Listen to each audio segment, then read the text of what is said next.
Christmas in our house used to be the one untouchable thing. You know the scene. Twinkling lights, the scent of fresh pine and cinnamon candles wafting through the air, all that warm, fuzzy, straight out of a Hallmark movie stuff that just screams home. For 7 years straight, my wife, Claire, insisted on hosting the whole shebang. Her brothers with their punchable smirks, her gossipy sisters, and, naturally, her parents, who'd never quite managed to hide their disdain for me. I played along, though, smiling through every backhanded compliment and awkward silence, because for 7 years I genuinely thought I'd hit the jackpot and married the love of my life. This year, however, something was just off. The air was thick with it. For weeks, Claire had been a ghost in our own home, glued to her phone, treating it like a state secret, turning her back to me in bed and lacing every word with a bitter, passive-aggressive edge. I tried to talk, really tried. I planned date nights, brought home flowers, but every attempt was shot down with a sigh and a tired, "I'm just wiped," or "work's a killer right now." The truth, when it finally decided to show up, came gift-wrapped with a neat red ribbon. We were all gathered around the tree, her family buzzing with a weird electric energy I couldn't place.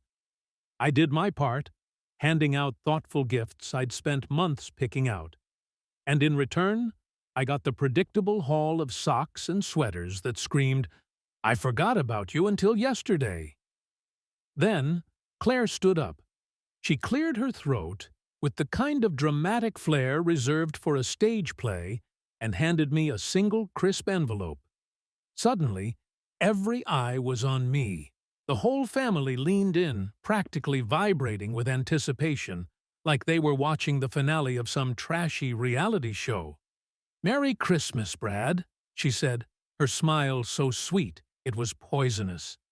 I tore it open. 2 words stared back at me. Divorce papers. For a split second, my brain refused to process to it. This has to be a joke, right? A really, really messed up prank. And then the laughter started. A wave of it. Her brothers were actually clapping. Her sister let out a whistle. And her mom. Her mom actually gave Claire a high five. "Took you long enough, sweetie," her dad chimed in, sealing the deal. It hit me then. They were all in on it. This whole spectacle was planned. A calculated ambush designed to humiliate me. They were expecting a breakdown, hoping I'd get on my knees and beg, that I'd just completely fall apart like some sad-sack sitcom character whose wife finally got tired of him. But here's the thing. Instead of crumbling, I just smiled. Because I already knew. I'd known for weeks about the affair. Known she was spinning a sob story to her family to paint herself as the victim. And known she'd picked this day, Christmas, to drop the bomb, thinking I'd be too emotionally cornered to do anything but take the hit. But I came prepared. "Thanks," I said, my voice steady as I neatly folded the papers and set them on the coffee table. "Funny you should mention it. I've got something for you, too." I reached behind the towering pine tree and pulled out a small, unassuming velvet box. You know the kind, the type that usually holds a pretty piece of jewelry. Her smirk was back in an instant. "You really think a little necklace is going to fix?" She stopped dead. Her words caught in her throat as she opened the box, the color draining from her face like water down a drain. Because inside wasn't a necklace. It was a tiny, sleek flash drive, and taped to the velvet beneath it was a single, printed photograph. Claire, half naked and sprawled across a cheap motel bed with her coworker. For a beat, the entire room just froze, suspended in time. Claire clutched the box like it was a live grenade, her fingers trembling as she stared at the photo. It was a crystal-clear 4K still from a very well-hidden camera. A single glance was all it took. It was her, all right, at the Motel 6 down the road from her office with Jeremy, her so-called work husband. Their hands were everywhere, their laughter captured mid-frame. "What? What is this?" she stammered, her voice a brittle whisper. I leaned back, took a calm sip of my eggnog, and said, "Your real Christmas gift."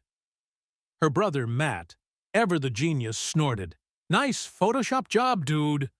A wider smile spread across my face. "Well, why don't we just plug it in and see?" I stood up, walked over to their brand-new smart TV, and slid the flash drive into the USB port. Claire lunged from the couch, a desperate "Don't!" tearing from her lips. But it was too late. The screen flickered on, and there they were. Claire and Jeremy, in glorious high-definition motion, kissing, undressing, and laughing. Laughing about me. Claire's voice, sharp and clear, echoed through the stunned silence. "He's like a golden retriever, you know? Loyal and dumb. He'll cry when I leave, and I'll still get half the house." Her family just stared, their mouths hanging open. You could have heard a pin drop over the sound of her betrayal playing out on a 65-inch screen. Her father looked like he was about to be sick. Her mother was clutching her pearls so hard I thought they'd turn to dust. "Matt," her father mumbled, his voice hoarse. "Jesus!" Claire practically flew at the TV, yanking the flash drive out. But the damage was done. The afterimage was seared into everyone's brains. I turned to face her, slowly rising to my feet. "Claire, you told me I was boring. You said I wasn't ambitious enough. You said I'd never amount to anything without you holding my hand." I reached into my coat pocket, pulled out a thick manila envelope, and tossed it onto the coffee table right next to the divorce papers. "That's the signed contract. I just sold that little tech startup you always called my silly hobby for $3.4 million. And it's all in my name, thanks to that prenup you insisted was just a formality." Claire's knees gave out, and she sank back onto the couch. Her eyes were glassy, her mouth working, but no sound coming out. It was her father who broke the deafening silence. "Claire, is this true?" She couldn't answer, but her sister, the one who'd whistled, did it for her. "Holy shit," she whispered. "You got played. Hard." I walked to the front door, grabbing my coat off the rack. "Oh," I added, pausing with my hand on the doorknob, "and don't worry about fighting over the house. I've already filed. Adultery clause. You won't be getting it." Then I turned to her stunned family, offered them a polite nod, and said, "Merry Christmas." And with that, I walked out into the cold night air, leaving Claire to drown in a room full of judging eyes, her perfect little victory party turned to ash. It took less than 24 hours for the fallout to hit. By the time I'd checked into a quiet, blessedly anonymous hotel on the outskirts of town, my phone had already lit up with 37 missed calls from Claire and a barrage of texts that swung violently from pure rage to sheer panic. "You humiliated me! How could you? We can fix this. Please, Brad, don't do this. People are calling me." I didn't bother replying. But, oh boy, other people sure did. That little office affair, it went viral. Remember Jeremy, her oh-so-slick partner in crime? Yeah, turns out he wasn't quite the criminal mastermind he thought he was. One of Claire's own cousins, who had been there for the Christmas video premiere, also happened to work at the same company. Guess who she forwarded the clip to? Yep, Human Resources. Within a week, both Claire and Jeremy were suspended, pending an internal ethics investigation. That romantic tryst in a grimy motel room wasn't just a personal betrayal, it was a massive breach of company conduct. They'd put clients and confidential data at risk. Just 2 days after that, Jeremy's wife, the woman he went home to every night, posted screenshots from the video all over Facebook, complete with names tagged. It exploded. We're talking over 10,000 shares in less than 48 hours. The comments were brutal and swift. Isn't she the director of operations? Wow, didn't she just post Bible quotes last week? Total trash. Both of them.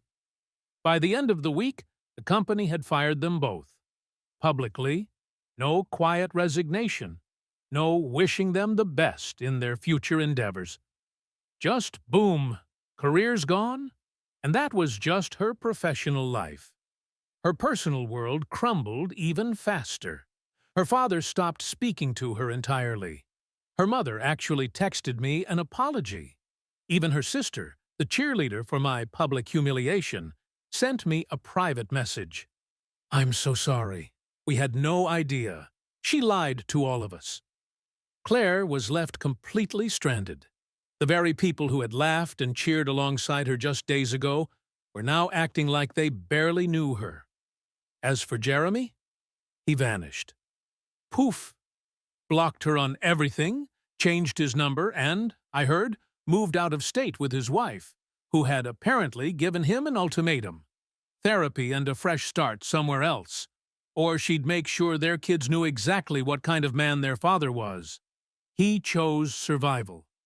So Claire was ghosted, not just by me, but by the one person she'd torched our life for. There she was, alone, jobless, publicly shamed, and with every cruel word she'd ever said replaying on a loop in the echo chamber of her own mind. It was a gray, drizzly Sunday afternoon a few weeks later. I was making coffee in my new apartment, a modest, clean place downtown, with absolutely no ghosts of the past clinging to the furniture. That's when I heard the knock. It was soft, hesitant, but I knew exactly who it was before I even turned the handle. Claire. Standing on my doormat, she looked like a faded photograph of the woman I once knew. Her eyes were hollowed out, her makeup looked like it had been applied in the dark by a shaky hand, and her lips were dry and cracked. She was clutching her coat like it was the only thing holding her together, but even it couldn't hide how utterly broken she was. "Please," she whispered, her voice barely a breath. "Can I just come in?" I didn't say a word. I just stepped aside. She shuffled in, her eyes darting around the room, desperately searching for some remnant of her old life, a photo, a souvenir. But there was nothing for her here. Not anymore. "I lost everything," she said, collapsing onto the sofa without waiting for an invitation. "My job, my reputation, my family won't even talk to me. Jeremy's gone. I'm sleeping in my cousin's basement. I have no one." I just stood there, sipping my coffee, letting the silence hang in the air. She finally looked up at me, her red-rimmed eyes pleading. "I know I made a mistake, Brad. The worst mistake of my life. But I swear, I never meant to hurt you like this." "You didn't just hurt me," I said finally, my voice flat. "You tried to humiliate me. You lied to me. You used me." The tears finally came, spilling down her cheeks. "I deserve everything that's happened to me. I get that now, but please, I need help. I just need a chance to start over." And there it was. The real reason she was here. It wasn't about love or regret.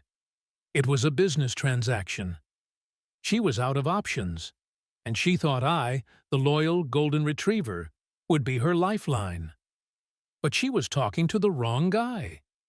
The man who would have moved mountains for her smile died on Christmas Day, the second he heard her family laugh. I looked her dead in the eye and said calmly, "I hope you do start over. I truly hope you rebuild your life from all this. But you'll be doing it without me." She just blinked, confused. "What do you mean?" I walked to the door and held it open for her. "I forgave you a long time ago, Claire," I told her, "but forgiveness doesn't mean forgetting who you are. And it sure as hell doesn't mean you get a free pass back into my life." She stared, stunned into silence. I didn't yell. I didn't curse her out. I didn't gloat. I just gave her the one thing she feared most, my complete and total indifference. She stood up, a shattered woman, and walked out. I closed the door behind her. This time, it was for good. See, the real revenge wasn't in destroying her life. It was in making mine untouchable. It was in building a new world so solid and peaceful that she couldn't even get a visitor's pass. She lost everything chasing after something she thought was better, brighter. But me? I found peace simply by walking away, my head held high, while her world quietly collapsed behind me.